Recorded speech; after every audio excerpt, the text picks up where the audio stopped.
They were interested in clothing, and that was one way in the ancient world of having wealth, was having those things. And he points out those things decay. And then he asks a question, which is interesting. What is man?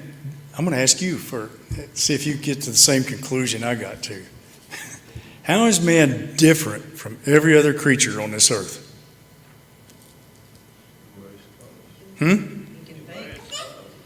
Okay. I'm sorry. He wears clothes. He wears clothes.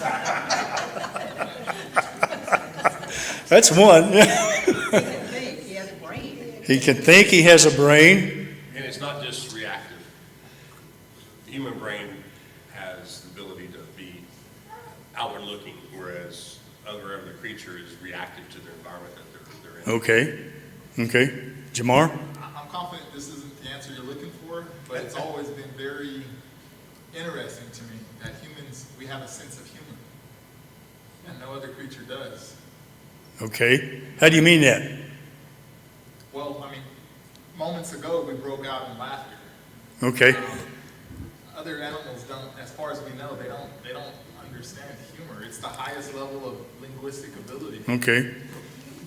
And God has a sense of humor as God well. has a sense. Yeah. Anything else? How about all this stuff that we're dealing with in our world, in our nation today, with the environment? Why are we so concerned about the environment? Are the deer concerned about the environment? No.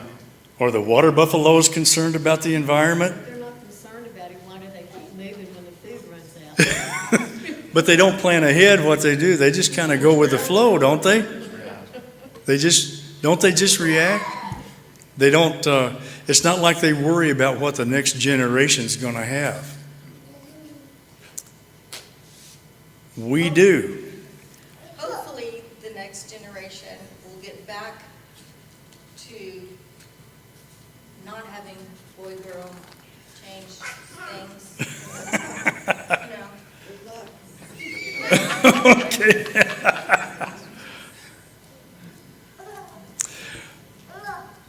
We worry about the future. Right. We're worried about, as Monica's worried about, boys and girls, being boys and girls. So it's, we worry about the future, but God's creatures, out of all God's creatures, they don't. They just kind of, I'm always in a hailstorm or a rainstorm. They just are out there. A cold front blows through, they may seek someplace out of the wind, but they're just out there in it. Yes, but doesn't God tell us somewhere in Proverbs or where the ant, consider the ant and how he stores up? So there's nothing wrong with planning ahead as long as the Lord's with you in those plans. But he uses an ant as an example to aspire to be like. Right, but they're not, it's not like they're planning.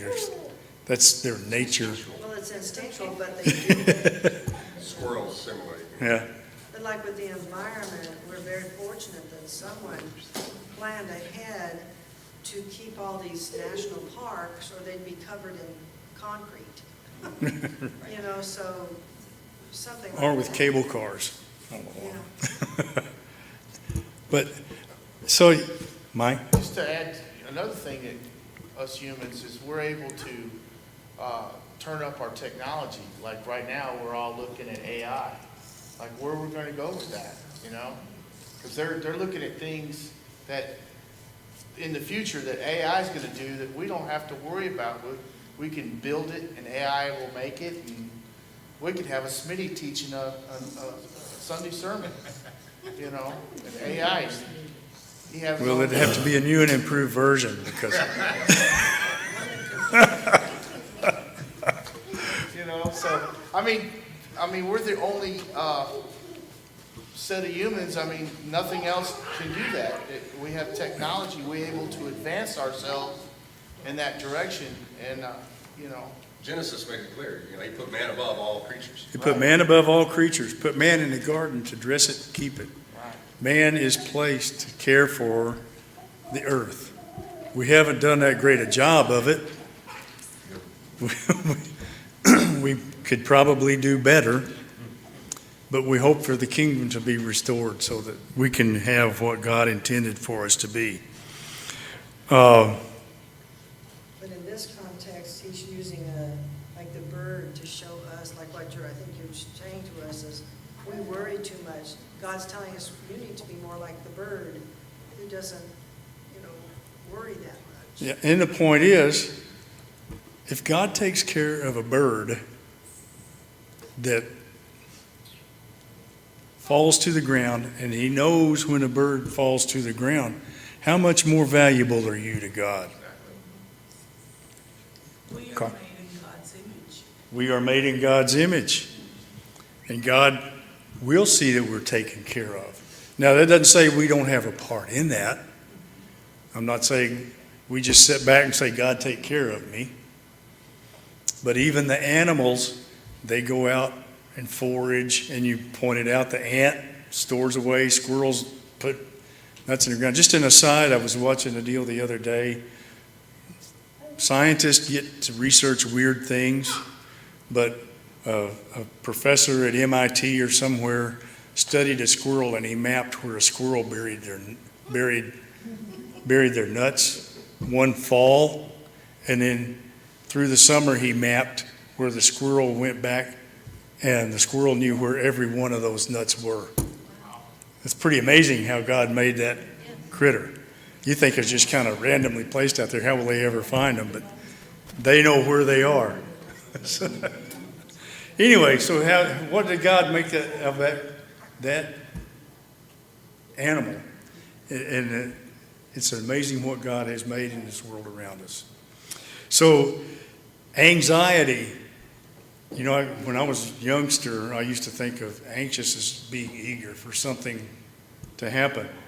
It's not really what that's about. It's about worried that something is going to happen. You want to keep it from happening. So anxiety is wasted effort on our part. Planning ahead is a good thing. Making money is important because we all need to eat. But it's not the main thing. I'm always reminded of that line in the movie City Slickers, where Curly says that one thing. The one thing is Jesus Christ. So, That's what he told Martha, with Mary and Martha. Martha Exactly. was worried. And he says there's only one thing that's needed.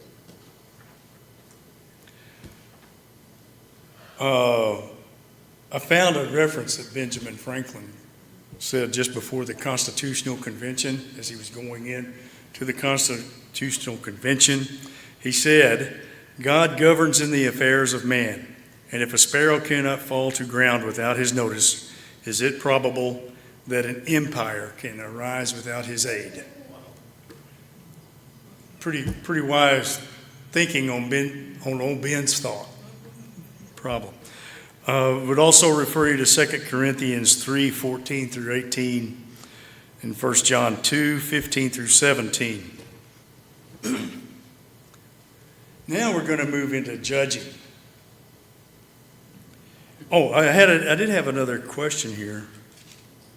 Just a minute, let me look at my scriptures. It's in the next section. So, all right. We've discussed in this room judging beyond all reason. So we're going to talk about it some more tonight, but I'll talk about it a little different way. As Jesus teaches judging here, I found it interesting that a carpenter's son talks about a speck in the eye, a speck of sawdust in the eye and a beam in the eye. Jesus relates to things we know. God knows us well. His Son knows us well. Now, it says, judge not that you be not judged, for with the same judgment you use, you will be judged. So judgment is a thing that is coming to all of us. We are helping each other along. Judging the speck in the eye. Have you ever had a chunk of sawdust in your eye? It's irritating, and you want to get it out. And if you can't get it out, you might ask somebody to help you get it out. So yes, a chunk of sawdust is something that needs to be removed from your eye. But you're not going to have somebody wearing a blindfold to try to take it out, are you? You want somebody else who could see. So at that point, where does judging begin? With yourself. Jesus puts our well-being, our faith, our rightness with God squarely on our shoulders. If I'm going to be a help to somebody else, I need to prepare to do that. I thought of some examples that I don't know if they're appropriate or not. Y'all can tell me to hush. But how can I tell? How can I tell Mike, you better quit looking at women like that when I have a girlfriend in Houston? Now she knows. Sounds like a country song coming on. How can I tell? I'll use another example of me, personal example. How can I advise someone you need to quit smoking when I dip a can of Copenhagen every day? That's called a hypocrite. And Jesus uses that word here in verse, where is it? 5. Verse 5. He uses that very word. What does the word hypocrite mean? Two faces. What? Two faces. Two-faced. Literally comes from the word for a mask that actors used to wear. So that's, you're portraying yourself as something you're not. So Jesus uses that word, and when I have such great sin and weaknesses in my life, what help am I to anybody else?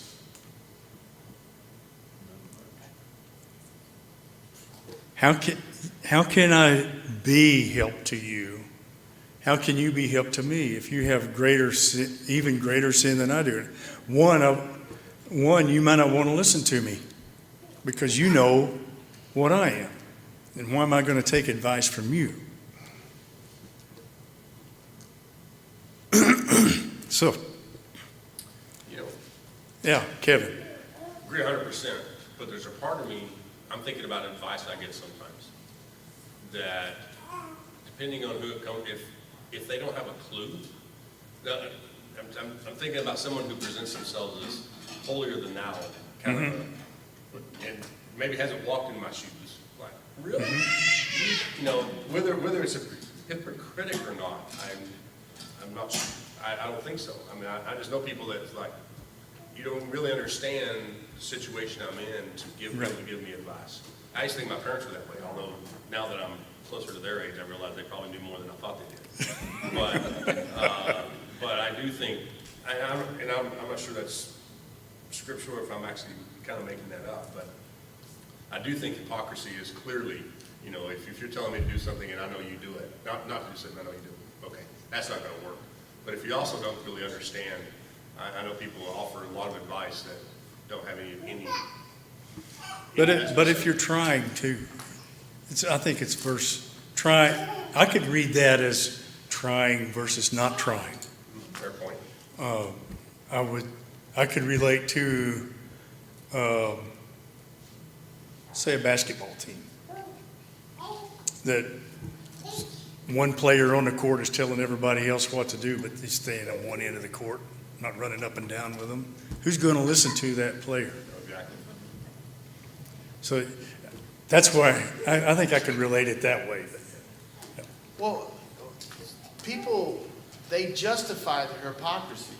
You know what I mean? They get so inundated about what they're doing that's wrong. A great example is the smoking thing. You know, I've got a mother, she's 81 years old, and, you know, and she's smoked for 60 years, you know, and she'll swear up and down, you know, all I do is vape now. Now that's still smoking, you know, but she'll justify that, and it's sort of a hypocrisy. We are great at justifying Yes. our own actions. Yes, and I can't. Doesn't God know us well? We're great at saying, Yes. well, you know, like I tell Louise, I don't eat that many chips. Change out the cookies. Oh. I don't eat that many cookies. The bag's empty, but I didn't eat them all. I just had 5 or 6. I didn't have the whole package. Yeah, and I think we get ourselves numb to what's right and wrong, and we don't realize that it's, you know what I mean? Right. And I think that's another message in this passage about Yes, judging. I agree. Is Jesus is telling us, pay attention to yourself. Yes, Try to follow. absolutely. Try to follow my word. Focus on what my word is. Don't focus about these matters out here that are temporary. So I got a question for you. Look at verse 6. I would lump that in this section about judging. But verse 6 says, do not give what is holy to dogs, and do not throw your pearls before swine, or they will trample them under their feet and turn and tear you to pieces. What does he mean by that? He told us to be the light of the world. Then he tells us not to judge. In other words, you're not doing yourself a service by telling someone. He tells us not to tell people, not waste our time dealing with, he uses dogs and swine, which are the lowest things to a Jew. But don't have friends in low places, I guess. Now that's a country song. How does that fit with judging, and how does that mesh together with all that Jesus has said about Look at going into yourself. all the world, teaching the gospel? How does it fit with loving one another? To call people dogs and swine. Y'all tell me, I'm asking you. Sin is sin. And Okay. let's don't cover it up. Whatever it is we're doing, we need to show the commitment that it's wrong. Okay. We should be as gentle as doves, but as wise as serpents. Okay. So we need to exercise and grow in discernment. Okay. We need to exercise and grow into. Kevin, you were going to. Well, where I go with that, I mean, it's almost, can you judge someone as a dog or swine, you know, to use this parallel? And I struggle with that, but on the other hand, I don't, because I know there's some people that really would not be listening.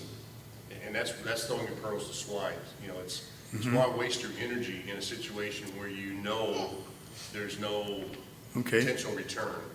There's some judgment in that, but maybe not. Maybe the discernment of the Holy Spirit is such that, you know, it's quite obvious that, you know. Right.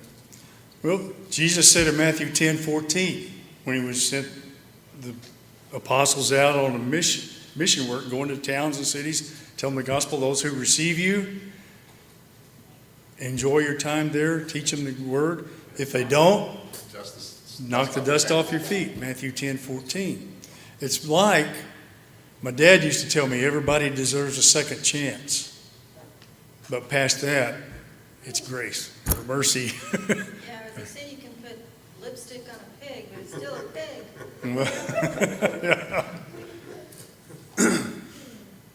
So I think that's where it fits in. It's like, if persons don't heed the message, don't waste your time. Maybe it's like, don't tell somebody, you really need to quit smoking, brother. Maybe once is enough. Jamar. It wasn't too long ago when he was talking about mammon and wealth. But I see in the passage about the swine and the dogs returning to trample you, have you ever experienced sharing with someone how to make a living? Encouraging them, teaching them how to fish, but then ultimately drawing the conclusion they don't want to fish. They want you to continue to give them fish. They want you to keep giving them And fish. then once you cut off the fish, then they curse you. And, Right. You never wanted them to succeed anyway. You're the bad guy. Yes, and it's like you say so often, God knows our nature. Right. This pronounces that. Any other thoughts there? One other thought in this. There are several scriptures here that I'm looking at, though. It says, ask and it will be given, and here's the golden rule. Okay, I want to refer to the golden rule because we're getting a little bit short of time. This passage in 7:1 through 6 uses the term brother. In 7:12 uses the term others. Some translations read men. Some translations read New American Standard that I'm looking at here reads people. Is there a difference between brother and people? Yes. Yeah. What's the difference? He's your brother, but the world is not your brother. You may not be able to speak to your brother like you would somebody out in the world. Well, let me ask you this. What does brother mean? Jamar, Christian brother. Your blood. your This friend? is something, oftentimes it's kind of comical when people say colloquialisms or idioms and they get it totally wrong, and then they miseducate people in saying it wrong. And it's not because they're doing it intentionally, they just don't know any better.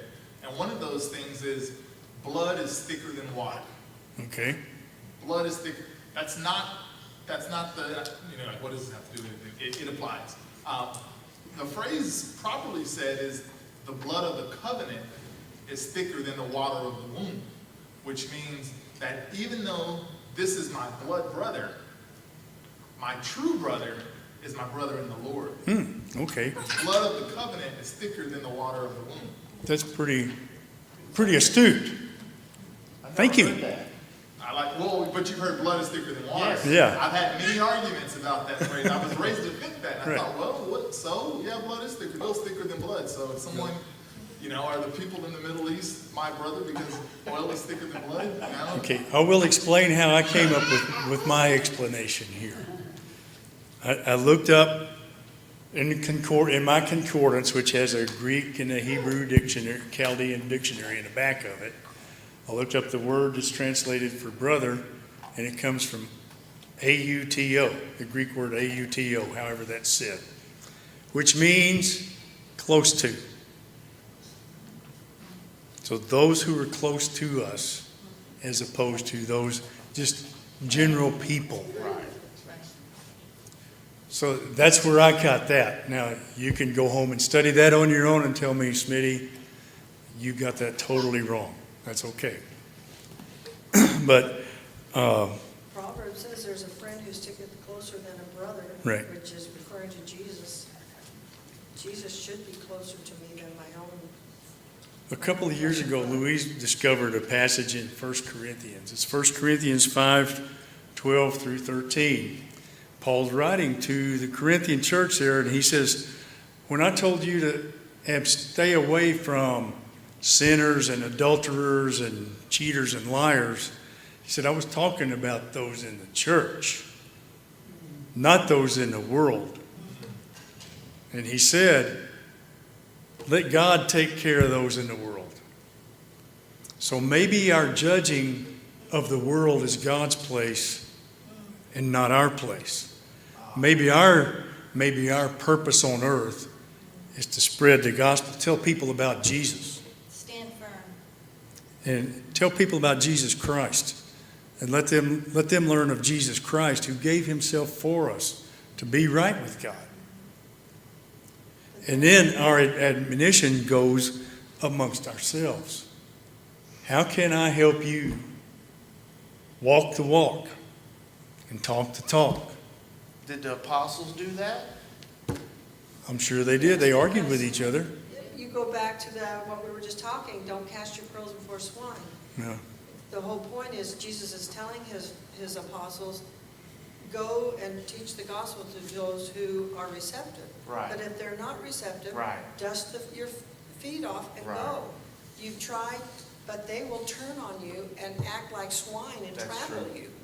So get away from them. There's no reason. Just like with us, we're not worrying about judging the world. It's useless. God's judging them. Yeah. But we are supposed to go and preach the gospel. But if they're going to stay their vile selves, Yes. their wicked selves, then we need to get away from them. They made that choice. It's like when Paul stood Peter to the face. Mhm. It was actually an act of love and respect, because, I don't see you as swine. You're worth the reprimand. Mm-hmm. Exactly. Then moving along to the last passage here, which I loved 12 in with ask, seek, and knock. Did you notice that acrostic? I found that in one of the commentaries. ASK, ask, seek, and knock. How that fits together. That's why I put that on your sheet there. But he answers that. He said, ask, and everyone that asks receives. Verse 8. Seek, he who seeks finds. Verse 8. Knocks, to him who knocks, it will be opened. Verse 8. So he goes on to explain God as a father to us, which ties back in this same lesson to his prayer, our Father in heaven. In the Old Testament, you don't read God addressed as Father, do you? Correct me if I'm wrong. God's addressed as God. Yes. God is not addressed as Father. And matter of fact, in 1 Corinthians, or is it 2 Corinthians, when it talks about Moses coming down from the mountain in Deuteronomy, having the veil over his face. We have the veil removed. We're in the position Moses was in. We've talked and seen God, talked with God and seen God. And the world wants us to put the veil back on our face. The world wants us separate. That's what that analogy is about. I've been in a class where we spent half an hour talking about the veil. But basically, that veil separates man from God. And a lot of people don't want to be near God. But God is our Father. We want to be near Him. And He knows how to give us what we need. Yes, Kevin. I'm studying Joshua right now, and if you think about how the Israelites reconquered, took the promised land back, all the wars and the killing of the 5 kings and just the brutality Right. that happens there, that was all God's will. I mean, God did that. Just happened to be through Joshua. Mm-hmm. And so, as I was reading on that, it was talking about, and I don't really want to know, I'm not sure I want to be part of that God. He's pretty brutal. I want to be part of the God of the New Testament. He's the loving God, because He's our Father. It's the same God. God Right. did not change. Right. The people changed, the needs changed, the culture changed, the opportunities are different. But we need to thank God every day that He's not showing Himself as the God of against the Egyptians and the Canaanites, Right. And the difference is Jesus Christ came to reconcile us to God. Exactly. And every man has a choice. Do you want to be near God or not? A rational person would want to be near God. Jesus, I read one of the commentators, I didn't bother to verify it. One person said, Jesus taught more about hell than's taught in any of the other scriptures. But why would a rational person choose to be in a place that Jesus described as eternal punishment? Use the same word, eternal, that he used for reward. Eternal punishment. He described it as a lake of fire.